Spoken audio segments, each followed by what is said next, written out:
ಮಳೆ ಬರ್ತಿದ್ರು daily step ಕೌಂಟ್ನ complete ಮಾಡ್ಕೊಂಡೆ. ಹಾಯ್ ನಮಸ್ಕಾರ ಎಲ್ರಿಗೂ. Day 79 of ICN prep.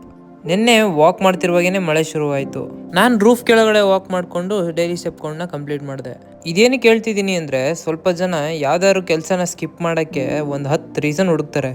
ನೀವು ಯಾವುದೇ ಕೆಲಸನಾದರೂ ಇಷ್ಟಪಟ್ಟು ಮಾಡಿ, ಅದನ್ನು ಮಾಡ್ದಿರ ಇರೋಕ್ಕೆ 10 ರೀಸನ್ ಇದ್ರೂ ಅದನ್ನು ಮಾಡಲೇಬೇಕು ಅಂತ ಯಾವುದಾದ್ರೂ ಒಂದು ರೀಸನ್ ಆದರೂ ಸಿಕ್ಕೇ ಸಿಗುತ್ತೆ.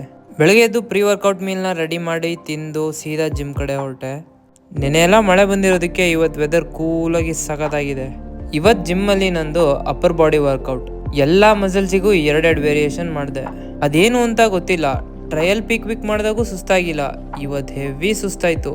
ಯಾವಾಗ ವರ್ಕೌಟ್ ಮುಗಿಯುತ್ತೋ ಅನಿಸ್ತಿತ್ತು. ವರ್ಕೌಟ್ ಮುಗಿಸಿ ಪೋಸ್ಟ್ ವರ್ಕೌಟ್ ಮೀಲ್ಗೆ ರೈಸ್, ಚಿಕನ್, ಕುಕ್ಕುಂಬರ್ ಜೊತೆ ಕ್ರಿಯೇಟಿನ್ ಕುಡಿದು ಸ್ವಲ್ಪ ಹೊತ್ತು ರೆಸ್ಟ್ ಮಾಡಿದೆ. ಯಾರಾದರೂ ಫುಲ್ ಸ್ಟ್ರಿಕ್ಟಾಗಿ ಡಯಟ್ ಫಾಲೋ ಮಾಡ್ತಿದ್ರೆ ಅವ್ರ ಮುಂದೆ ಈ ಥರ ತಿಂಡಿಗಳನ್ನ ತಿನ್ನೋದೇ ದೊಡ್ಡ ತಪ್ಪು. ಆದರೆ ನಮ್ಮ ಫ್ರೆಂಡ್ಸು ಇದನ್ನೆಲ್ಲ ನನ್ನ ಕೈಲೇ ತರಿಸಿ ನನ್ನ ಕಣ್ಣು ಮುಂದೆನೇ ತಿಂತಾರೆ. ಇವರಿಬ್ರು ಸೇರ್ಕೊಂಡು ನಮ್ಮ ಹೊಟ್ಟೆ ಎಷ್ಟು ಉರಿಸ್ತಾವ್ರು. ಇನ್ನೊಂದು ಸ್ವಲ್ಪ ದಿನ ತಾನೇ ಅಂತೇಳಿ ನಾನು ಸ್ನ್ಯಾಕ್ಸಿಗೆ ಒಂದು ಬ್ಲ್ಯಾಕ್ ಕಾಫಿ ಕುಡಿದು ವಾಟರ್ಮೆಲನ್ ಜೊತೆ 4X ತಿಂದೆ. ಹಂಗೆ ಆಫೀಸ್ ಕೆಲಸ ಎಲ್ಲ ಮಾಡಿಕೊಂಡು ಲಾಸ್ಟ್ ಮೀಲ್ಗೆ ರೈಸ್, ಚಿಕನ್, ಕುಕ್ಕುಂಬರ್ ತಿಂದೆ. ಡೈಲಿ ಸ್ಟೆಪ್ ಕೌಂಟ್ ಕಂಪ್ಲೀಟ್ ಮಾಡೋಕ್ಕೆ ವಾಕ್ ಹೊರಟು ಇವತ್ತಿನ ಡೇನ ಕಂಪ್ಲೀಟ್ ಮಾಡಿದೆ. ಇವತ್ತಿಗಿಷ್ಟೇ, ಮತ್ತೆ ನಾಳೆ ಸಿಗುವ. ಬಾಯ್.